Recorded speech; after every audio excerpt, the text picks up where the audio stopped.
नमो लोये सौहरिहन्ताणम् नमो लोये सौहृदानम् नमो लोये सौभागिर्यानम् नमो लोये सौजायानम् नमो लोये सौत्रिकावती सावनम् ओंकारमिन्दु संयुक्त नित्यम् जायन्ति योगिनः कामदमोक्षदो चैव ओंकाराय नमो नमः मङ्गलम् भगवान् मङ्गलम् गौतमोऽग्नि मङ्गलम् कुन्कुण्डारि उजेन्द्रमोसुमङ्गलम् नमः समरिसाराय स्वानुभूत्या तथास्ति स्वभावाय भवाय सर्वाः विभाव नियुक्त निराकार। સમયસાર દ્રવ્યાનુયોગનો સર્વશ્રેષ્ઠ ગ્રંથ કુંદકુંદાચાર્ય ભગવાને જેની રચના કરી એવું સમયસાર અને એની સર્વોત્તમ ટીકા આત્મખ્યાતિ ટીકા અમૃતચંદ્રાચાર્ય ભગવાને જેની રચના કરી તેનો સ્વાધ્યાય આપણે કરી રહ્યા છીએ. એમાં સર્વ વિશુદ્ધ જ્ઞાન અધિકાર આપણે શરૂ કર્યો છે. શરૂઆતની કુંદકુંદાચાર્ય ભગવાનની ગાથા 308, 309, 310 અને 311 સાથે છે. એનો સ્વાધ્યાય ચાલે છે. આ ગાથાઓ, એનો અર્થ, ટીકા અને ભાવાર્થ આપણે કર્યા છે. અને આ ગાથાઓ ઉપર પૂજ્ય ગુરુદેવ કાનજી સ્વામીએ આપેલ પ્રવચનના કેટલાક અંશ પણ આપણે કર્યા છે. હવે વિશેષ અંશ લઈએ. પ્રવચન રત્નાકર ભાગ 9મો, પાના નંબર 13. આપણે ચોથા પેરેગ્રાફમાં એ વાત આવી કે જીવ ક્રમબદ્ધ પોતાના પરિણામોથી ઉપજતો થકો જીવ જ છે, અજીવ નથી. અને આ મૂળ મુદ્દાની વાત એટલે શરૂઆત જ ત્યાંથી કરી કે તાવત કરીને શરૂઆત કરી એટલે કે આ મૂળ મુદ્દાની વાત છે. અને એની સાથે એ પણ કહ્યું કે અજીવ છે એ પણ પોતાના ક્રમબદ્ધ પરિણામોથી ઉપજતું થકું અજીવ જ છે, એ જીવ નથી. ગુરુદેવે વિસ્તાર કરીને એમાં એ વાત સમજાવી કે જે આ પરિણમન બદલવું થાય છે, જે પર્યાય થાય છે, એમાં બદલતી જે અવસ્થાઓ સમયે સમયે પ્રગટ થાય છે એ ક્રમબદ્ધ થાય છે. પર્યાયો ક્રમબદ્ધ થાય છે. એનો ક્રમ અને એની સાથેનો કાળ એટલે સમય એ નક્કી છે, નિશ્ચિત છે. જે સમયે જે પર્યાય જે ક્રમે થવાની છે તે જ ક્રમે થાય છે. એટલે કે પર્યાયને એવું ક્રમબદ્ધપણું છે. એમાં આગી પાછી કે આડી વળી થતી નથી. અને ઉદાહરણ પણ આપ્યું કે મોતીની માળામાં પોતપોતાના સ્થાનોમાં પ્રકાશતા મોતી એ જ જગ્યાએ હોય, એને એ જગ્યાએથી ખસેડીને આઘા પાછા કરી શકાતા નથી. જો એવું કરવા જાય તો માળા તૂટી જાય. એવી જ રીતે દ્રવ્યમાં પોતપોતાના અવસરોમાં પ્રગટ થતી પર્યાયોમાં જો ક્રમભંગ થાય તો દ્રવ્ય જ ન રહે. કેમ કે દ્રવ્યની પર્યાય કેટલી? કોઈ પણ દ્રવ્યની પર્યાય અનંત પર્યાય છે. અને કાળના સમય પણ અનંત છે. એટલે દરેક સમય સાથે એક એક પર્યાય નિબદ્ધ છે. અને એવો આખો પ્રવાહ છે. એમાં કાંઈ આઘું પાછું કરી શકાય એમ છે જ નહીં. દરેક દ્રવ્યનો નાશ નથી થતો, અવિનાશી છે. એટલે એની અનંત કાળ સુધી પર્યાય થશે તે અનંત થશે. અને કાળ દ્રવ્યની પણ એટલી જ અનંત પર્યાય છે. એટલે એ પર્યાયની સાથે દરેકની સાથે એક એક સમય જોડાયેલો છે. એટલે એ પર્યાય જે ક્રમે છે એ ક્રમ સાથે એ એક સમય પણ છે. એટલે એવું ક્રમબદ્ધપણું પર્યાયનું છે. એમાં ફેરફાર થઈ શકતો નથી. એમાં ફેરફાર થવા માટે કોઈ અવકાશ નથી. પર્યાય એક સમયની છે, બીજા સમયે બીજી પર્યાય થાય છે, તો એ બેની વચ્ચે કોઈ જગ્યા જ નથી, અવકાશ નથી કે કાંઈ ફેરફાર કરી શકાય. એક પર્યાય છે, એ પર્યાયનો નાશ થાય છે તે જ સમયે બીજી પર્યાય ઉત્પન્ન થાય છે. પર્યાયના ઉત્પાદ અને વ્યયને આપણે સમજીએ તો પણ આપણને ખ્યાલ આવે છે કે પૂર્વની પર્યાયનો વ્યય થવો અથવા તો નાશ થવો એ જ સમયે નવી પર્યાય એટલે ઉત્તર પર્યાયનો ઉત્પાદ છે. એમાં સમયનો કોઈ ગાળો પડતો નથી, સમયનો ગાળો પડતો નથી. એટલે બે પર્યાયની વચ્ચે કોઈ અવકાશ જ નથી કે જેમાં આપણે કંઈક ઘૂસીએ અને કંઈક કરી શકીએ. એટલે એવું ક્રમમાં થયા કરે છે અને એની સાથે એક એક સમય જોડાયેલો છે. એટલે જે સમયે જે પર્યાય અને જે ક્રમે થવાની છે એ જ ક્રમે એ જ સમયે એ પર્યાય થાય છે અને એ ભગવાનના જ્ઞાનમાં આવ્યું છે. તીર્થંકર ભગવાનના જ્ઞાનમાં, કેવળી ભગવાનના જ્ઞાનમાં, સિદ્ધ ભગવાનના જ્ઞાનમાં આ વાત તો બહુ સ્પષ્ટ છે. ભગવાન એને જાણવા જાય છે એમ પણ નહીં, પણ એ કેવળ જ્ઞાનનો એવો મહિમા છે, કેવળ જ્ઞાન એવું છે કે એ જ્ઞેય માત્રને જાણે. કેવળ જ્ઞાન કેવું છે કે જ્ઞેય માત્રને જાણે.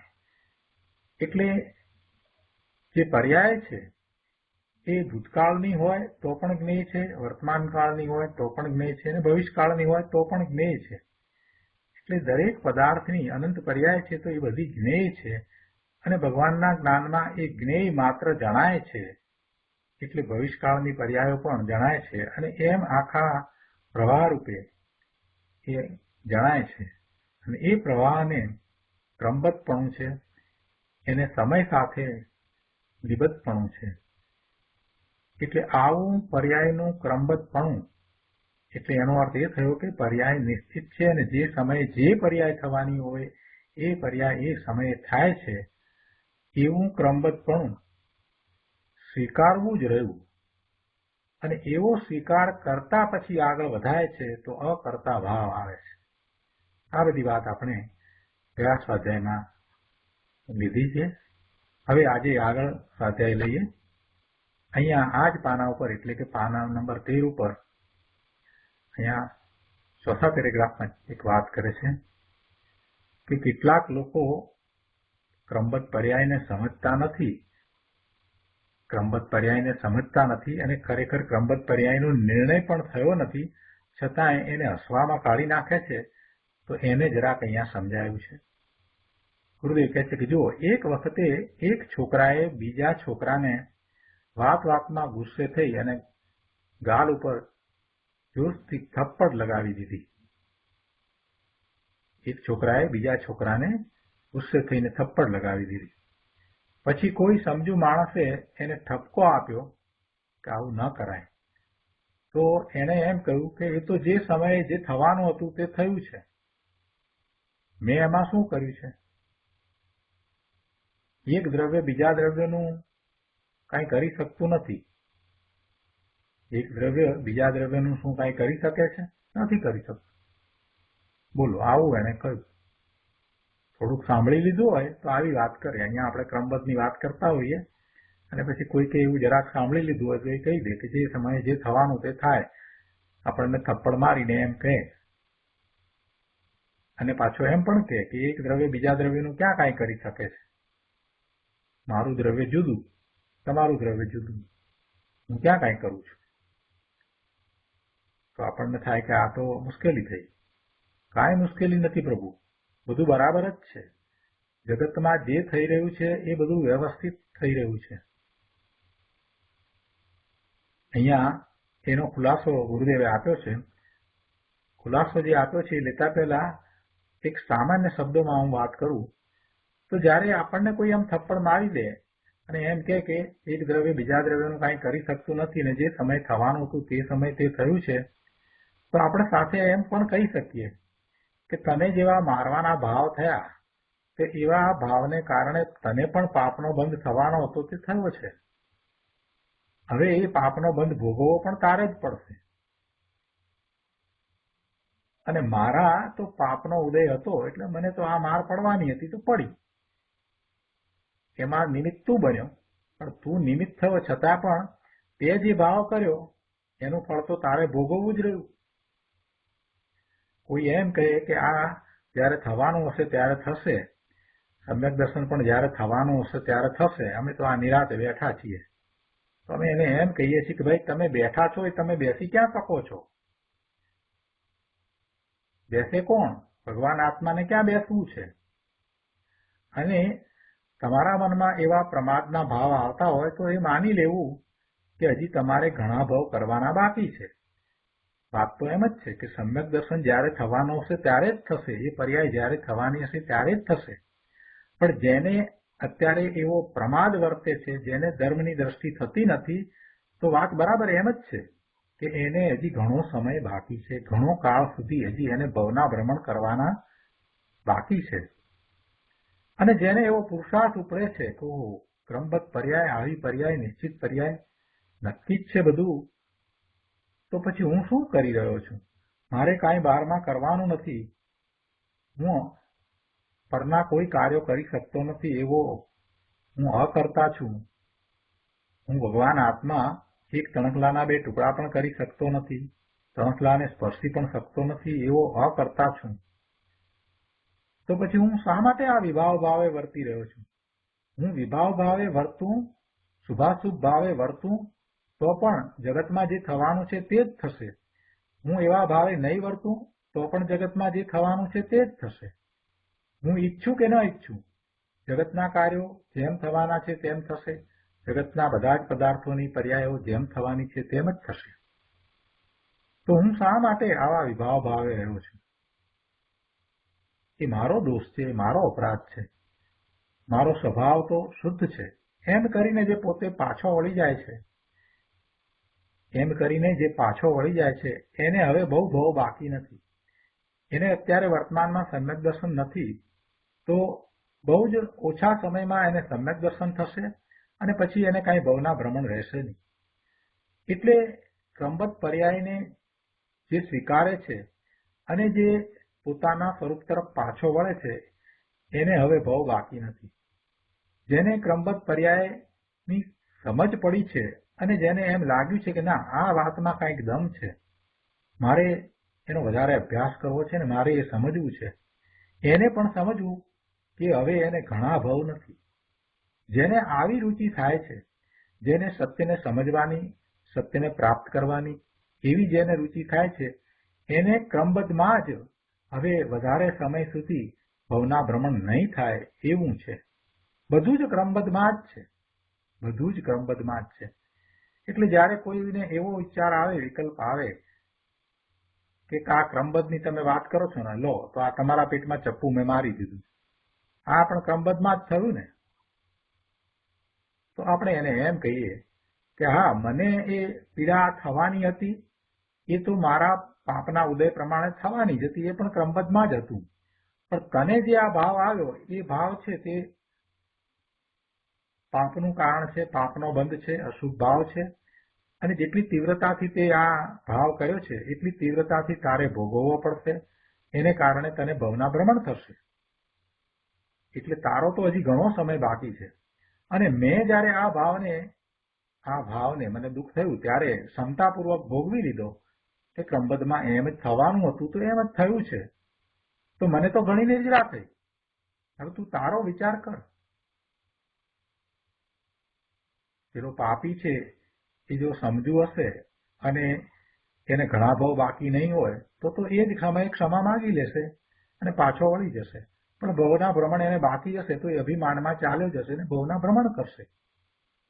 એટલે જે થાય છે, જે કંઈ બનાવ બને છે, એ બધું જે થવાનું છે તેમજ તે જ સમયે થાય છે.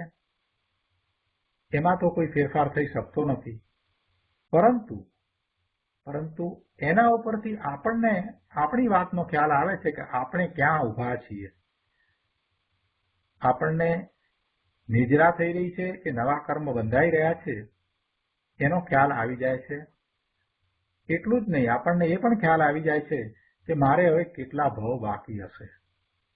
જો ક્રમબદ્ધનો બરાબર સાચો સ્વીકાર થયો છે અને અકર્તા ભાવ આવ્યો છે, અકર્તા ભાવ કહો કે જ્ઞાતા દ્રષ્ટા ભાવ કહો, એ બંને સરખું જ છે. એટલે અકર્તા ભાવ આવ્યો છે અને એવી રીતે જ્ઞાતા દ્રષ્ટા ભાવે આ બધી જ પર્યાયોને આપણે જોઈ રહ્યા છીએ અને એક દ્રવ્યનું જ લક્ષ થાય છે, દ્રવ્ય દ્રષ્ટિ થાય છે, તો હવે અલ્પ ભાવ બાકી રહ્યા છે એ વાત પણ નિશ્ચિત છે. આવી આ ક્રમબદ્ધ પર્યાય છે. ખૂબ એમાં રુચિપૂર્વક રસ લઈને ઘણું સમજવાનું છે, ખૂબ વાતને એમાં વિચારવાની છે, એવું સતત ચિંતન કરવાનું છે, વારંવાર એનો વિચાર કરવાનો. મને સમજાઈ ગયું કરી અને જે એને છોડી દે છે એ તો કાંઈ પામતા નથી. આ સમજવાનું નથી, પણ એને આત્મસાત કરવાનું છે. સમજવાની વાત આવી એ તો બહુ પહેલી શરૂઆત છે, પણ હવે એનો મર્મ પકડવાનો છે અને એવું જ પરિણમન થવું જોઈએ. ક્રમબદ્ધ પર્યાયનો સ્વીકાર થયો હોય તો અકર્તા ભાવ રૂપે પરિણમન પણ થવું જોઈએ.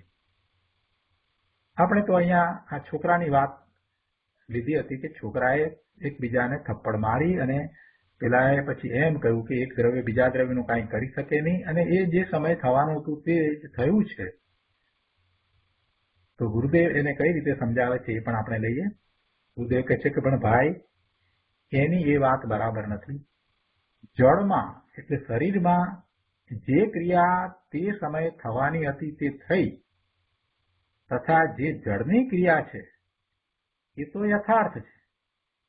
શરીરમાં જે ક્રિયા થવાની હતી તે જ થઈ. જળની ક્રિયા એ સમયે ક્રમબદ્ધ જ થઈ છે અને એ યથાર્થ છે. પરંતુ ક્રમબદ્ધ જે હિંસાનો મારવાનો ભાવ થયો તે કોણે કર્યો?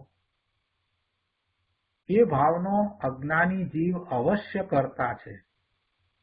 એ ભાવનો કરતા પેલો અજ્ઞાની છોકરો છે, એ એનો કરતા છે. કયા ભાવનો? મારવાના ભાવનો એ કરતા છે. એ કઈ જ્ઞાતા દ્રષ્ટા નથી.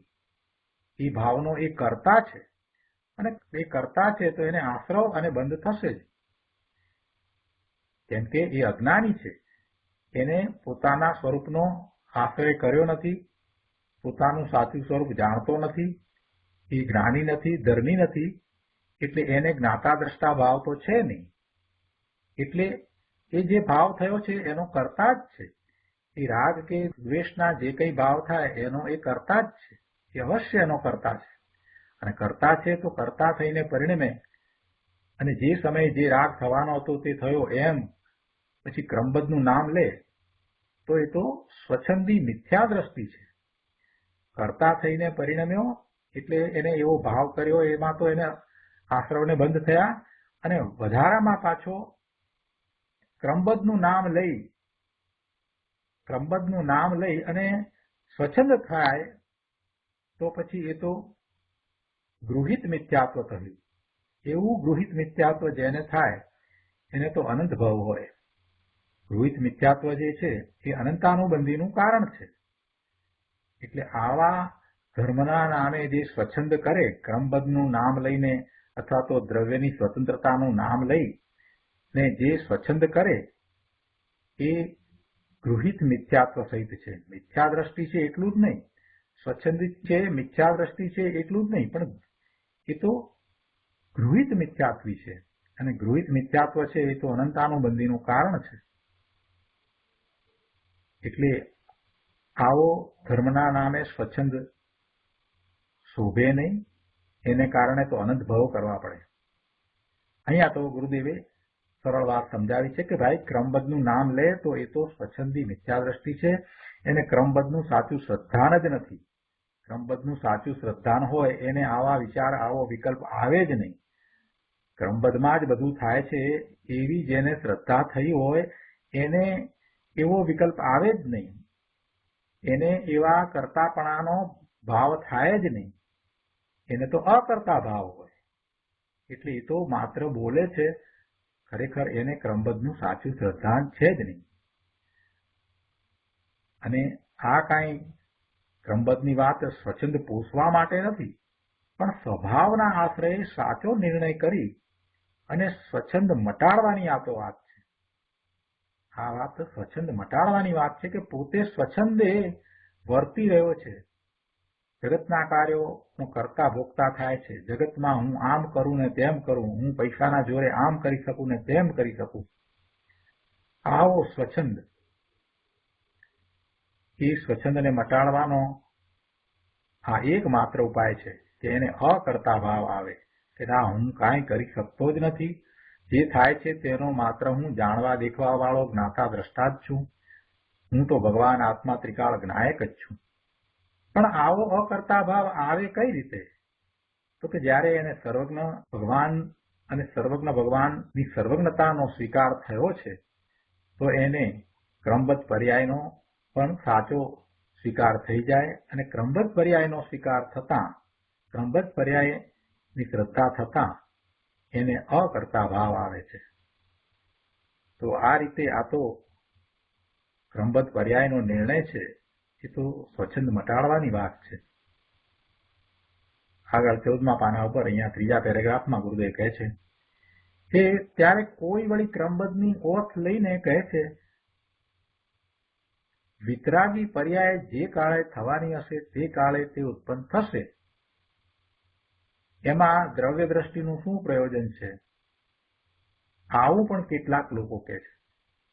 અને એમાં ક્રમબદ્ધ પર્યાયની ઓથ લઈને, ક્રમબદ્ધ પર્યાયને ત્યાં ટાંકીને એમ કહે છે કે ક્રમબદ્ધ પર્યાય તમે જ કહ્યું છે ને, તો પછી ક્રમબદ્ધ પ્રમાણે એ વિતરાગની પર્યાય, વિતરાગી પર્યાય જે કાળે થવાની હશે તે કાળે તે ઉત્પન્ન થશે. એટલે એમાં દ્રવ્ય દ્રષ્ટિનું પ્રયોજન શું છે? આ તમે દ્રવ્ય દ્રષ્ટિ કરો, સ્વરૂપનું લક્ષ કરો, આ વાત કરો છો, એનું કાંઈ જરૂર જ નથી. તો તે પર્યાય જ્યારે એવી સમ્યક દર્શનની થવાની હશે ત્યારે થશે. આવી વાત કહેનારને પણ ગુરુદેવે બહુ સુંદર જવાબ આપ્યો છે કે હા, વાત તો બરાબર જ છે. વિતરાગતાની પર્યાય તો જે કાળે થવાની હશે તે કાળે તે ઉત્પન્ન થશે. એની જન્મક્ષણ છે. વિતરાગી પરિણામ જ્યારે થવાના હશે ત્યારે જ થશે. સમ્યક દર્શન, સમ્યક જ્ઞાન, સમ્યક ચારિત્ર્યના પરિણામ એવી વિતરાગી પર્યાય જે સમયે થવાની હશે તે સમયે જ થશે. જ્યારે થશે તે એની જન્મક્ષણ હશે. અને એને આપણે કાળ લબ્ધી પાકી એમ પણ કહીએ છીએ. એ તો એમ જ છે. પણ એવો નિર્ણય કોની સન્મુખ થઈને કર્યો? તમે આ નિર્ણય કર્યો કે વિતરાગી પરિણામ એટલે કે વિતરાગી પર્યાય જે કાળે થવાની હશે તે કાળે તે થશે, એવો જે તમે નિર્ણય કરી રહ્યા છો તે નિર્ણય તમે કોની સન્મુખ થઈને કર્યો? બહુ સમજવાનું અહીંયા છે. એ થશે તો એમ જ, કેમ કે ક્રમબદ્ધ જ થવાનું છે. તો પછી એ નિર્ણય, તમારો નિર્ણય છે એ કઈ રીતે છે? એવો નિર્ણય તમે કોની સન્મુખ થઈને કર્યો? ત્રિકાળી શુદ્ધ એક જ્ઞાયક સ્વરૂપની સન્મુખ થઈને હું આ એક ચિહ્ન માત્ર, જ્ઞાન માત્ર, જ્ઞાતા દ્રષ્ટા, સ્વભાવી વસ્તુ આત્મા છું, એમ જેણે નિર્ણય કર્યો તેને જે કાળે જે પર્યાય થવાની હશે તે થશે એમ યથાર્થ નિર્ણય હોય છે. જેને પોતાના જ્ઞાયક સ્વભાવની સન્મુખ થઈને, પોતાના ચિહ્ન માત્ર, જ્ઞાન માત્ર, જ્ઞાતા દ્રષ્ટા, સ્વભાવી વસ્તુ આત્મા છું એમ જેને નિર્ણય કર્યો છે, એને માટે આ વાત કે જે કાળે જે પર્યાય થવાની હશે, જે કાળે વિતરાગી પરિણામ થવાના હશે તે કાળે તે થશે, એવો એનો નિર્ણય છે એ બરાબર છે. એ નિર્ણય યથાર્થ છે. એટલે કે સ્વરૂપની સન્મુખ થઈને જેને ચિદાનંદ ભગવાન આત્મા હું છું એમ અંદરમાં વર્તે છે, એટલે કે દ્રષ્ટિ દ્રવ્ય ઉપર છે, સ્વરૂપનું લક્ષ થયું છે, એવો જે ધર્મી છે, સમ્યક દ્રષ્ટિ છે, એનો તો એ નિર્ણય બરાબર હોય કે જે કાળે જે પર્યાય થવાની હોય તે જ કાળે તે જ પર્યાય થશે. એ નિર્ણય એનો તો બરાબર છે. અને તેને જ ક્રમબદ્ધ વિતરાગતા થાય છે. એનો એ નિર્ણય છે એ પણ બરાબર છે. અને એના એવા વિતરાગી પરિણામ પણ થાય છે, અને એ પણ ક્રમબદ્ધમાં થાય છે, એટલે કે એને ક્રમબદ્ધ વિતરાગતા થાય છે, ક્રમબદ્ધ વિતરાગી પરિણામ થાય છે. પણ રાગની રુચિ છોડે નહીં. હજી રાગ પડ્યો છે, હજી રાગ છૂટ્યો નથી, રાગમાં ઈષ્ટપણું છૂટ્યું નથી, અને વિતરાગતા જે કાળે થવાની હશે ત્યારે થશે એમ જો એ કહેતો હોય તો એ તો મિથ્યા દ્રષ્ટિ છે. હજી રાગની રુચિ છે અને કહેવા ખાતર જો એ એમ કહેતો હોય તો એ તો મિથ્યા દ્રષ્ટિ છે. એને તો ક્રમબદ્ધ રાગનું જ અજ્ઞાનમય પરિણમન થયા કરે છે. એને ક્રમબદ્ધ કેવી પર્યાય થાય છે? એને તો રાગની જ ક્રમબદ્ધ પર્યાય થયા કરશે, એવું જ પરિણમન થયા કરશે. અને રાગનું ક્રમબદ્ધ પરિણમન થયા કરશે તો શું થશે? ભવના ભ્રમણ થશે. એટલે જેને આ નિર્ણય સાચો સમ્યક થયો છે, યથાર્થ નિર્ણય થયો છે, એ સમ્યક દ્રષ્ટિ હોય છે. એ સમ્યક દ્રષ્ટિ છે. માત્ર એ બોલવા ખાતર બોલતા નથી. એમને તો બોલવાની જરૂર પણ નથી કે ક્રમબદ્ધમાં જે થાય છે તે જ થાય છે એવું બોલવાનું જ એમને તો હોતું જ નથી. એમને તો એ શ્રદ્ધા અંદરમાંથી જ થઈ ગઈ છે કે જે કાળે જે પર્યાય થવાની હોય તે થશે અને તે થાય છે. અમે તો ભગવાન આત્મા, અમને શું છે? સુગાનીજીના પત્ર તમે વાંચો તો સુગાનીજી એ આવી જ વાત કહી છે कि हमें क्या है, हम तो त्रिकाल शुद्ध द्रव्य है, जो पर्याय को होना है वो होगा. આવી વાત એમણે કરી છે. અને એમ જ છે પ્રભુ. સમ્યક દર્શન થયા પછીથી પર્યાયનું લક્ષ છૂટી જાય છે, પર્યાયની દ્રષ્ટિ છૂટી જાય છે. કઈ પર્યાય ક્યારે શું થાય છે એમાં એને ક્યાંય રસ પડતો જ નથી. પર્યાયની એને રુચિ જ નથી. ગમે તે પર્યાય થાય, ગમે તેવા સંયોગો આવે, એ દુઃખના હોય કે સુખના હોય, એમાં એને કાંઈ સુખ પણ થતું નથી, દુઃખ પણ થતું નથી. એનાથી એ રંજિત થતા નથી, એનાથી એ વિચલિત થતા નથી.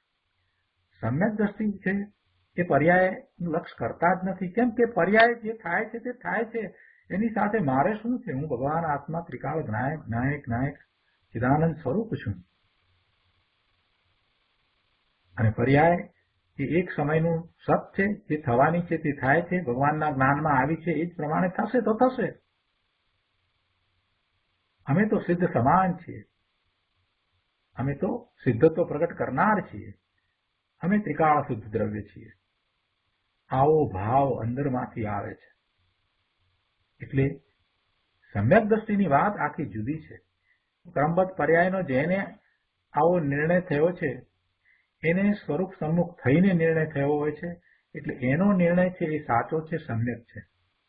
ત્રિકાળી શુદ્ધ એક જ્ઞાયક સ્વરૂપની સન્મુખ થઈને હું આ એક ચિહ્ન માત્ર, જ્ઞાન માત્ર, જ્ઞાતા દ્રષ્ટા સ્વભાવી વસ્તુ છું, એવો ભગવાન આત્મા છું, એમ જેણે નિર્ણય કર્યો તેને જે કાળે જે પર્યાય થવાની હશે તે થશે એમ યથાર્થ નિર્ણય હોય છે. એને કાંઈ એમાં ચિંતા નથી, એમાં કાંઈ વ્યગ્રતા નથી, એમાં કાંઈ ઉપાધિ નથી, એમાં કાંઈ બાદ નથી, એમાં કાંઈ વિરોધ નથી. તે કાળે જે પર્યાય થવાની હશે તે થશે, અને થાય છે તો જોઈ રહ્યા છે.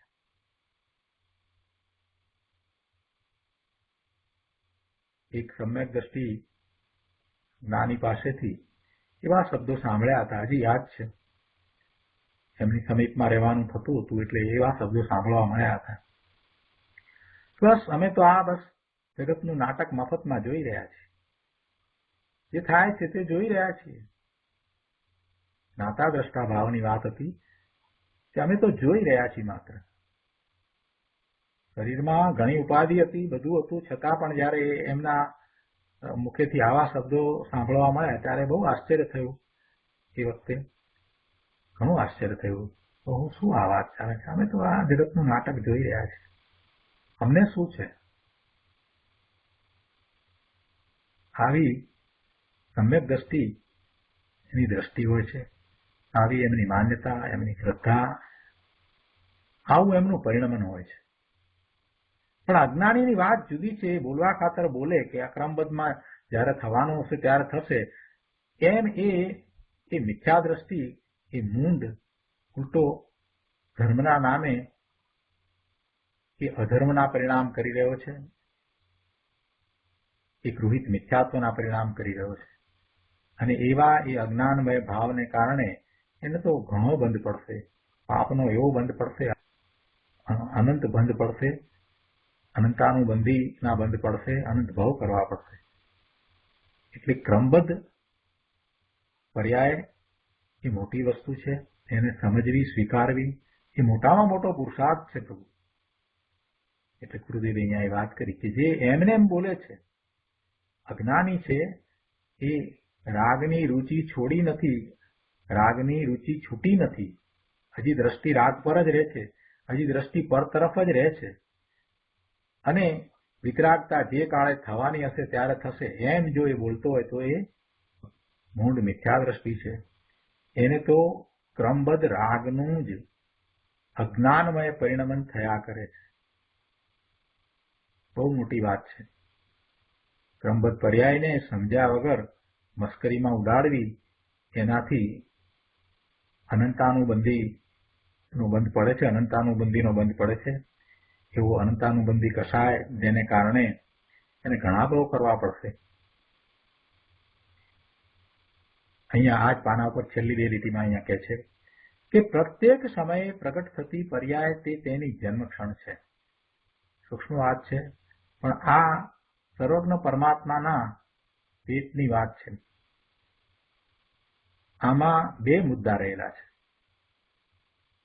પાના નંબર 15 ઉપર એની સ્પષ્ટતા કરતા કહે છે કે પહેલી વાત તો એ કે જીવની જે સમયે જે પર્યાય થવાની હોય તે સમયે તે જ થાય એ તેની કાળલબ્ધિ છે. જીવની જે સમયે જે પર્યાય થવાની હોય તે સમયે તે જ થાય એ તેની કાળલબ્ધિ છે. અને બીજું, જે પર્યાય થાય તે બાહ્ય નિમિત્તથી, તેના દ્રવ્ય ગુણથી અને તેની પૂર્વ પર્યાયના વ્યયથી પણ નિરપેક્ષ છે. સ્વતંત્ર રીતે પર્યાય થાય છે. એને બીજા કોઈ નિમિત્તની જરૂર નથી. એ પર્યાય જે છે એના સટકારકો એના પોતાના એ સ્વતંત્ર રીતે ઉત્પન્ન થાય છે. એટલી સ્વતંત્રતા અહીંયા તો દર્શાવી છે કે એ પર્યાયને એની પહેલાની પૂર્વની પર્યાય છે એના વ્યયની પણ અપેક્ષા નથી. એનાથી પણ એ નિરપેક્ષ છે. પૂર્વની પર્યાયનો વ્યય અને નવી પર્યાયનો ઉત્પાદ બંને એક જ સમયમાં થાય છે. છતાં પણ એમ કહ્યું છે કે એમાં એને પૂર્વની પર્યાયનો વ્યય એની અપેક્ષા નથી. અને દ્રવ્ય ગુણ, એના દ્રવ્ય ગુણ એની પણ એને અપેક્ષા નથી. એટલે કે દ્રવ્ય ગુણથી પણ એ પર્યાય નિરપેક્ષ છે. એક તરફ આપણે એમ કહીએ કે દ્રવ્ય પર્યાય વિનાનું ન હોય, આ ગુણ છે એનું પરિણમન છે અને એ પરિણમન છે એ પર્યાય છે. અને બીજી તરફ આવી નિરપેક્ષતાની વાત કરીએ. પણ નિરપેક્ષતાની વાત તો કઈ અપેક્ષાથી કરી છે કે એ પર્યાયનો ઉત્પાદ એ નિરપેક્ષ છે, એને કોઈની અપેક્ષા નથી. એ અપેક્ષાથી વાત છે. ઉત્પન્ન થાય છે તો એના સટકારક એના પોતાના છે, એ અપેક્ષાથી વાત કરી છે. એટલે અહીંયા ગુરુદેવ એ વાતને બરાબર સારી રીતે સમજાવતા અહીંયા કહે છે કે અર્થાંત તે પર્યાયને બાહ્ય નિમિત્તની અપેક્ષા નથી, એના દ્રવ્ય ગુણની એને અપેક્ષા નથી અને પૂર્વ પર્યાયના વ્યયની એને અપેક્ષા નથી. જીવની એક સમયની પર્યાય જે વિકાર રૂપે પરિણમે તે પોતાના સટકારકથી પોતે સ્વતંત્રપણે પરિણમે છે. આ વાત પંચાસ્તિકાયની ગાથા 62માં આવી છે. જીવની જે પર્યાય થાય તે જીવ જ છે, અર્થાત તેનો કરતા જીવ જ છે, અન્ય દ્રવ્ય નથી. હવે બીજી વાત આગળ ગુરુદેવ સમજાવે છે કે જીવની જે પર્યાય થાય તે જીવ જ છે, અર્થાત તેનો કરતા જીવ જ છે, અન્ય દ્રવ્ય નથી. જળ કર્મ નથી. જળ કર્મની પર્યાય જળ કર્મના કારણે ક્રમબદ્ધ થાય છે અને જીવની પર્યાય જીવના કારણે ક્રમબદ્ધ થાય છે. દ્રવ્ય પોતે જ પોતાની પર્યાયને કરે છે, પણ ભિન્ન પદાર્થ તે પર્યાયને કરે એમ ત્રણ કાળમાં નથી. બીજો પદાર્થ એને કરે એમ નથી.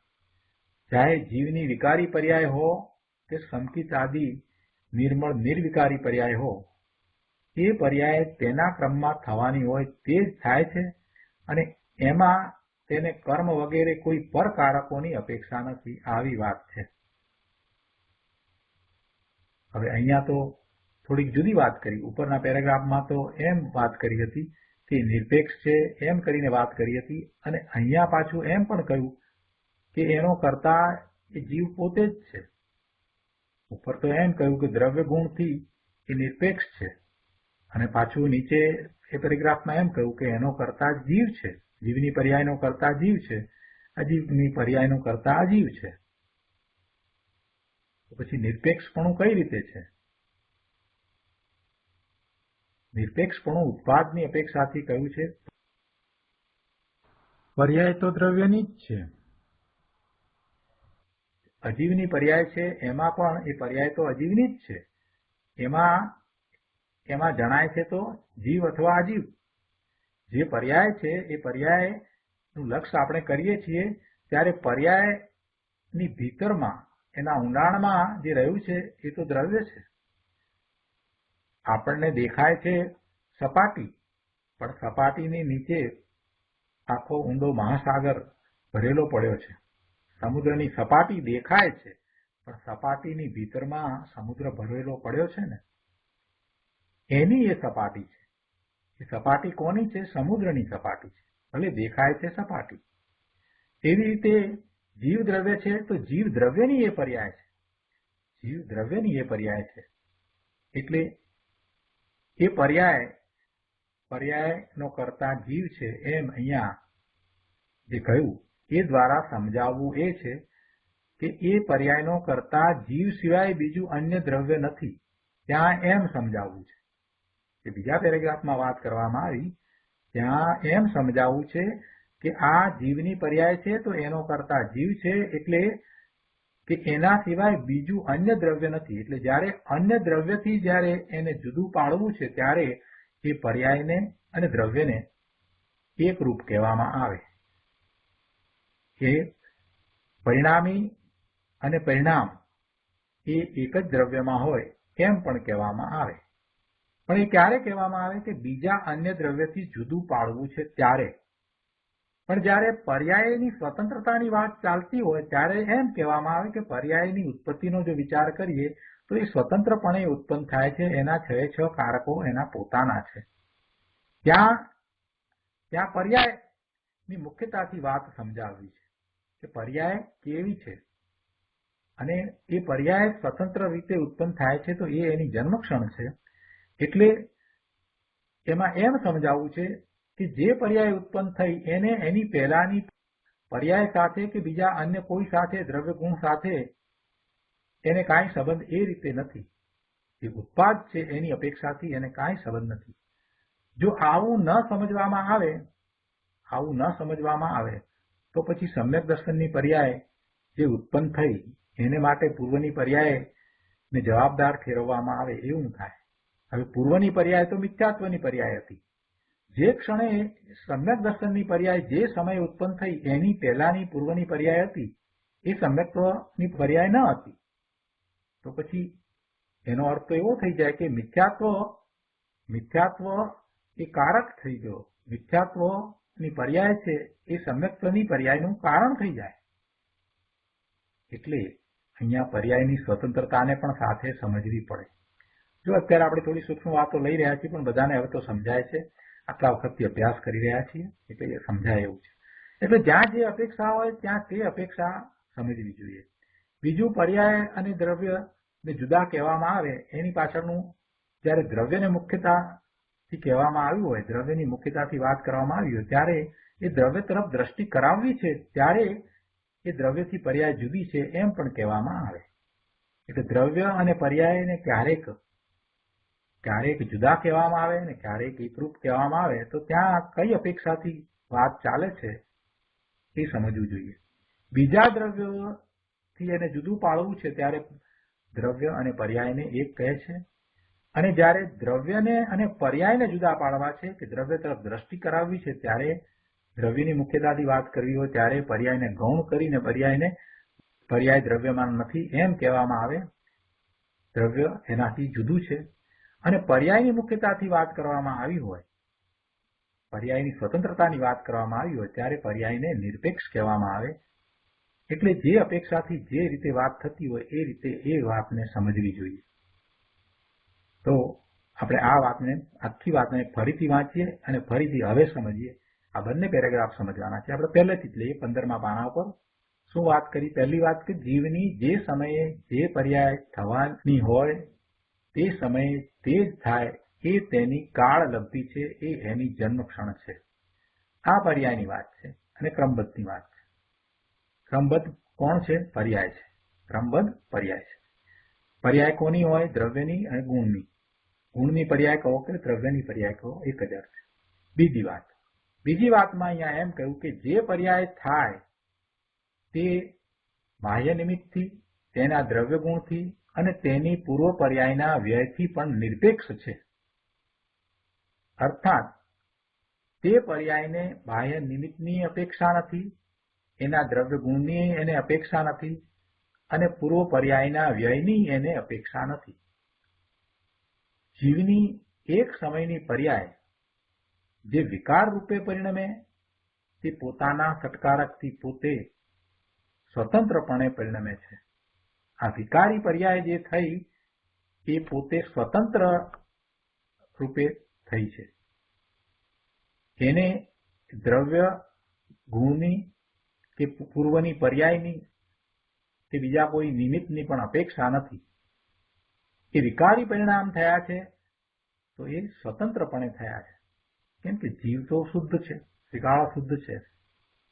અને અહીંયા પર્યાય વિકારી થઈ તો વિકારી પર્યાય થઈ એનું કારણ શું?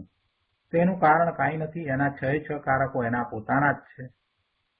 એ સ્વતંત્રપણે પોતાના સત્કારકથી પોતે સ્વતંત્રપણે પરિણમે છે. અને આ વાત પંચાસ્તિકાયની ગાથા 62માં આવી છે. એટલે એ દ્વારા આપણને એ સ્પષ્ટ થઈ જાય છે કે આ પર્યાય છે એ ગમે તેવી થઈ હોય, અશુભ ગમે તેવા પરિણામ થયા હોય તો પણ એથી કરીને દ્રવ્યને કાંઈ નથી. એ દ્રવ્યમાં પેસતી નથી, ઘૂસતી નથી. એ પર્યાય એક સમયનું સત છે, એ સમય હતી, પછી એનો વ્યય થઈ જાય છે અને દ્રવ્ય એનાથી જુદું રહે છે. દ્રવ્ય એનાથી જુદું રહે છે. એટલે આ વિકારી પરિણામ કરનારું દ્રવ્ય નથી. વિકારી પરિણામ કરનારું જો દ્રવ્ય હોય તો પછી એવા વિકારી પરિણામ થયા જ કરે. એટલે આ વિકારી પરિણામ થયા, આ વિકારી પર્યાય જે થઈ તે સ્વતંત્ર રીતે એના સટકારકથી થઈ છે. એ પંચાસ્તિકાયની 62ની ગાથામાં વાત આવી છે. એટલે કાંઈ દ્રવ્યને કારણે એ પર્યાય થઈ છે એમ નથી. પછી એનું સમાધાન આપણે બીજી રીતે સમજીએ છીએ કે એ સમયની એવી યોગ્યતા હતી, એ સમયે એવી યોગ્યતા હતી, વિકારી પરિણામ થાય એવી જીવની યોગ્યતા હતી. એ વખતે જે ઉપાદાન કારણ જે હતું એ ઉપાદાન અશુદ્ધ હતું, એવી એ વખતની યોગ્યતા હતી. એ સમયે એ જ પર્યાય થવાની હતી. એ ક્રમબદ્ધ પ્રમાણે છે. તો એ પણ વાત બરાબર બેસે છે કે ક્રમબદ્ધ પ્રમાણે એમ જ પરિણામ થવાના હતા. પણ એ કાંઈ એ દ્રવ્યને કારણે થયા છે એમ નથી. દ્રવ્યને કારણે થયા છે એમ જો લેવામાં આવે તો પછી એવા જ પરિણામ થયા કરે.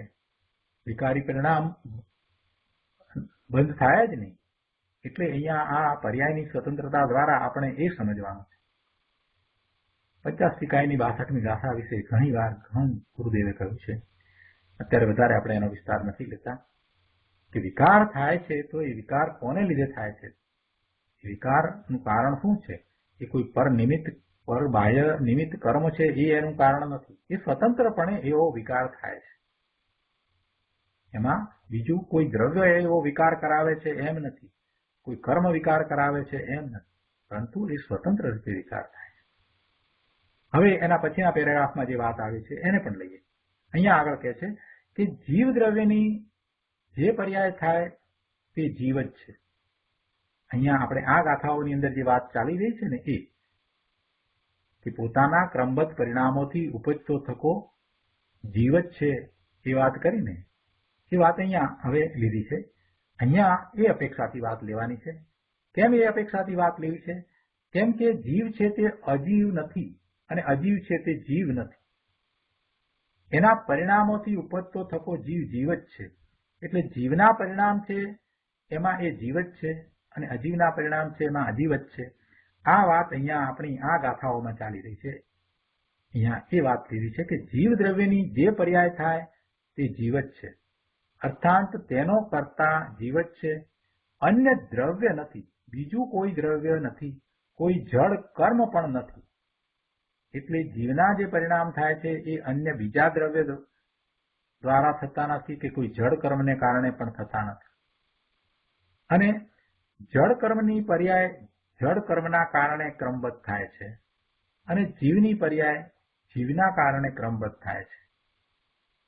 દ્રવ્ય પોતે જ પોતાની પર્યાયને કરે છે, પણ બીજો ભિન્ન પદાર્થ કે બીજું દ્રવ્ય આવીને આ પહેલા દ્રવ્યનું કાંઈ કરે, પહેલા દ્રવ્યની પર્યાયને કરે એમ ત્રણ કાળમાં બનતું નથી.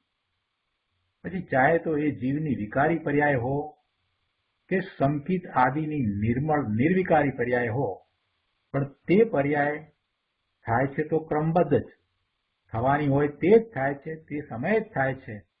પણ એને કરનાર કોઈ અન્ય દ્રવ્ય નથી, કોઈ કર્મ નથી. એને કરનારું બીજું કોઈ દ્રવ્ય નથી કે અન્ય કોઈ કર્મ પણ નથી. તે પર્યાય તેના ક્રમમાં થવાની હોય તે જ થાય છે અને એમાં તેને કર્મ વગેરે કોઈ પરકારકોની અપેક્ષા નથી. આવી વાત છે.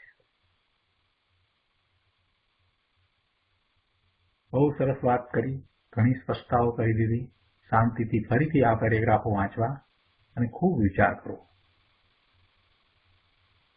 હવે આગળ ચોથા પેરેગ્રાફમાં કહે છે કે જુઓ, ભગવાન કેવળી સર્વજ્ઞ દેવના નામથી પર્યાયને ક્રમબદ્ધ સિદ્ધ કરવી એ તો પરથી સિદ્ધ કરવાની વાત છે.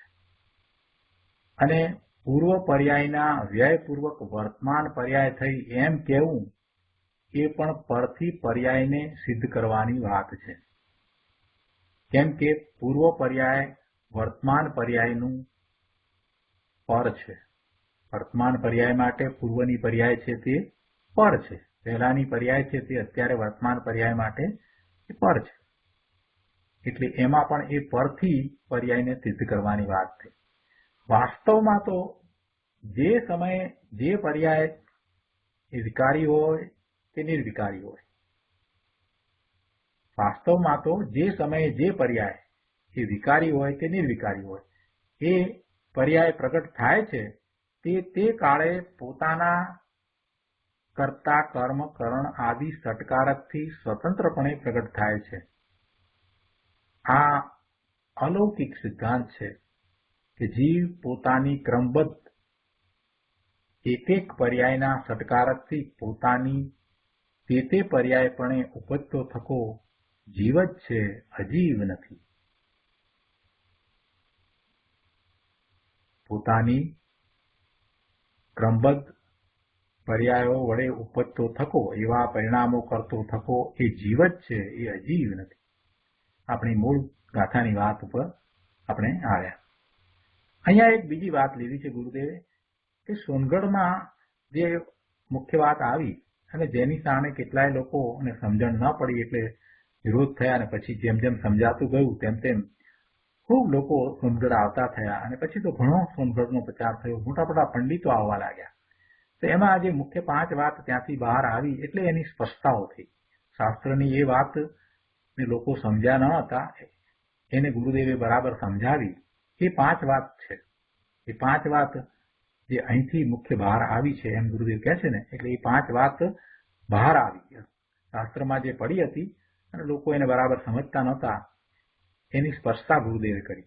તો પહેલી વાત એમાં છે કે નિમિત્ત, બીજું ઉપાદાન, ત્રીજું નિશ્ચય, ચોથું વ્યવહાર અને આ 5મું ક્રમબદ્ધ. એટલે નિમિત્ત ઉપાદાનની સાચી સમજણ ગુરુદેવે આપી કે નિમિત્ત કાંઈ કરતું નથી વગેરે. ઉપાદાન એ જ મૂળ કારણ છે. નિશ્ચય અને વ્યવહારની પણ સાચી સમજ આપી. કોને નિશ્ચય કેવો અને નિશ્ચય વિના વ્યવહાર હોય નહીં, વ્યવહાર છે તે ઉપચાર છે, આ બધી વાત પણ એમણે આપી. અને આ ક્રમબદ્ધની વાત આપી કે પર્યાય ક્રમબદ્ધ છે. નિમિત્ત છે તે પરવસ્તુ છે, તે ઉપાદાનમાં કાંઈ કરે નહીં. નિમિત્ત છે ખરું, એના અસ્થિપણાનો નિષેધ નથી, નિમિત્ત હોય છે, પણ તે ઉપાદાનની પર્યાયનું કાંઈ પણ કરે નહીં, માત્ર એ હાજર હોય. તેવી રીતે વ્યવહારને નિશ્ચયની વાત કરી. એમાં એમ કહ્યું કે તેમ વ્યવહાર છે તે નિશ્ચયનું કાંઈ કરે નહીં, કેમ કે વ્યવહાર છે તે પણ નિમિત્ત છે. વ્યવહાર છે ખરો, પણ વ્યવહાર નિશ્ચયનું કાંઈ કરે નહીં. અને આ પાંચમી વાત ક્રમબદ્ધનો વિષય, પ્રત્યેક દ્રવ્યની સર્વ પર્યાયો તેના થવાના કાળે સ્વતંત્રપણે પોતાથી જ ક્રમબદ્ધ થાય છે, તેમાં કાંઈ આઘું પાછું કદી થાય નહીં. એટલે આ પાંચ વાત તો બરાબર છે. અને ગુરુદેવ એક વાત કરે છે કે હવે એક છઠ્ઠી વાત બહાર એમ આવી છે કે પર્યાય અશુદ્ધ હોય તો દ્રવ્ય પણ અશુદ્ધ થઈ જાય, એવું કેટલાક લોકો માનવા માંડ્યા છે. એની એ માન્યતા જે છે એનું સમાધાન આપતા ગુરુદેવ કહે છે કે એ માન્યતા યથાર્થ નથી. પર્યાય અશુદ્ધ હોય તો દ્રવ્ય પણ અશુદ્ધ થઈ જાય, તો એ વાતનું ખંડન કરતા ગુરુદેવે સમજ આપી છે કે એ માન્યતા યથાર્થ નથી. વસ્તુ એટલે જે દ્રવ્ય છે એ તો અનાદિ અનંત એક રૂપ પવિત્રતાનો પિંડ છે. દ્રવ્ય ક્યારેય અશુદ્ધ થયું નથી, અશુદ્ધ થાય નહીં. એ તો અનાદિથી એવું ને એવું શુદ્ધ છે, એ પવિત્ર છે. એ અનાદિ અનંત એક રૂપ પવિત્રતાનો પિંડ છે. અનાદિથી એવું ને એવું નિર્મળ પવિત્ર શુદ્ધ છે, અને અનંત કાળ સુધી એવું ને એવું નિર્મળ પવિત્ર શુદ્ધ જ રહેવાનું છે. વર્તમાનમાં પણ એ એવું જ શુદ્ધ છે. આ બધા વિકાર ને જે કંઈ છે તે બધું વારમાં છે, એ પર્યાયમાં છે. વિકારી નિર્વિકારી સર્વ પર્યાયોના કાળે એ વખતે પણ દ્રવ્ય તો શાશ્વત એક રૂપ શુદ્ધ જ છે, શુદ્ધ જ રહે છે, શુદ્ધ જ રહેશે. હવે તીવ્ર મિથ્યાત્વના કાળે પણ દ્રવ્ય વસ્તુ તો જેવી છે તેવી શુદ્ધ જ છે. અને જો એવી શુદ્ધ ન હોત અને અશુદ્ધ થઈ ગઈ હોત તો પછી આ સિદ્ધ કેવી રીતે થવાત? એટલે વસ્તુ તો એવી ને એવી ત્રિકાળ શુદ્ધ પડી જ છે. ત્રણેય કાળ એવી ને એવી શુદ્ધ જ છે. દ્રવ્ય ક્યારેય મલિન થયું નથી, મલિન થતું નથી, મલિન થશે નહીં. એ તો ત્રિકાળ શુદ્ધ જ છે. એ નિર્મળ છે, એ પવિત્ર છે.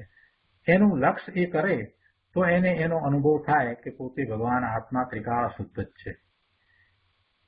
એ બધી પર્યાયોથી પણ ભિન્ન છે.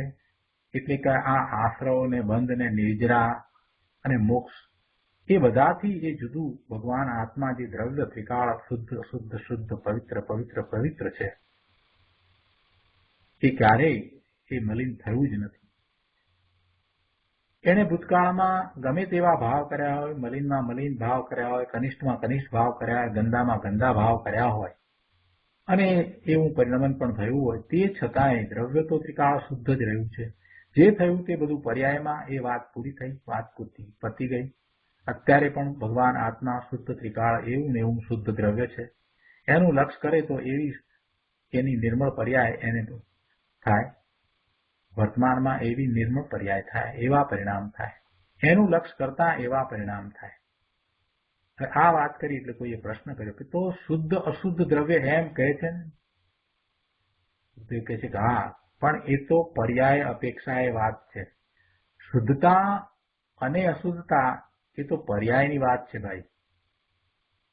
વસ્તુ એટલે દ્રવ્ય તો ત્રિકાળ એક રૂપ શુદ્ધ જ છે. પોતે કેવડો છે, કોણ છે, એની જો કાંઈ ખબર હોય નહીં તો પછી એ પોતાના સ્વરૂપની પ્રાપ્તિ કેવી રીતે કરશે? એટલે એને વસ્તુના સ્વરૂપને સમજવું પડશે ને, કે પોતે શુદ્ધ છે, ત્રિકાળ શુદ્ધ છે, ત્રિકાળ નાયક છે, ત્રિકાળ આનંદરૂપ છે. એમાં કાંઈ ફેરફાર થયો નથી. વર્તમાનમાં પણ એવો ને એવો સિદ્ધ સમાન શુદ્ધ ત્રિકાળ એવો ને એવો હતો, છે, રહેશે.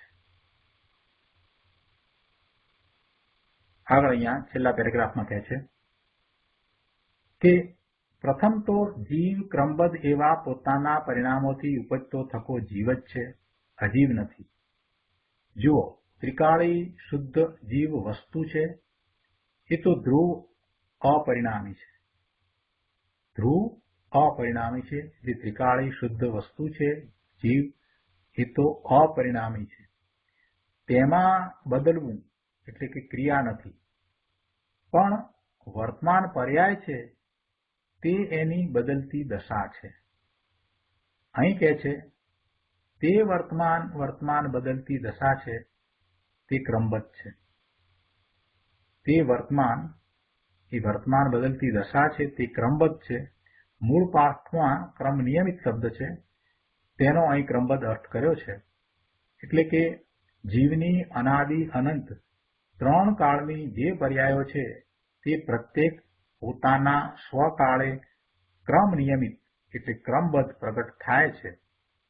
વળી જીવની તે પ્રત્યેક બદલતી ઉપજતી દશા એ પર્યાય એ જીવ જ છે, એ અજીવ નથી. એ જીવના પરિણામ છે, એ જીવ જ છે, એ અજીવ નથી. એટલે શું કે તે ઉપજતા પરિણામોમાં જીવ જ તન્મય છે. એ પરિણામોમાં જીવ જ છે, પણ એમાં અજીવ તન્મય નથી. એમાં અજીવ તન્મય નથી. તે પરિણામ અજીવના છે અથવા તે અજીવથી નિપજ્યા છે એમ નથી. જીવના પરિણામ જીવ જ છે, જીવના પરિણામ જીવ જ છે, અજીવ નથી. અજીવના પરિણામ અજીવ છે અને જીવના પરિણામ જીવ છે. સીધી સરળ વાત છે. એટલે જીવ જ પોતાના ક્રમબદ્ધ પરિણામ રૂપે ઉપજતો થકો એ જીવ જ છે. હવે એક પ્રશ્ન છે કે એક બાજુ આપ કહો છો કે જીવ પર્યાયને કરે નહીં અને વળી અહીં કહો છો કે જીવના પરિણામ જીવ જ છે, તો આ કેવી રીતે છે? અને આનું સમાધાન છે એ આપણે થોડુંક તો પહેલા અગાઉ કરી ગયા છીએ, પણ આખું સમાધાન ફરીથી લઈશું. એટલે આવતા સ્વાધ્યાયમાં પણ તત્વની ઘણી ઊંચી વાત આવશે અને ઘણી સ્પષ્ટતાઓ થશે. આ બધી સ્પષ્ટતા થયા પછીથી સમયસારના સ્વાધ્યાયનું ખરેખરું મહાત્મ્ય સમજાશે. અદ્ભુત ગ્રંથ છે, દ્રવ્યાનુયોગનો અદ્ભુત ગ્રંથ છે અને એનો બરાબર સારી રીતે સ્વાધ્યાય કરતા સમ્યક દર્શન પ્રગટ થાય છે. એ અશરીરી થવાનું શાસ્ત્ર છે. તો આજનો સ્વાધ્યાય આપણે અહીંયા સુધી રાખીએ છીએ. હવે સુખધામ બોલીએ.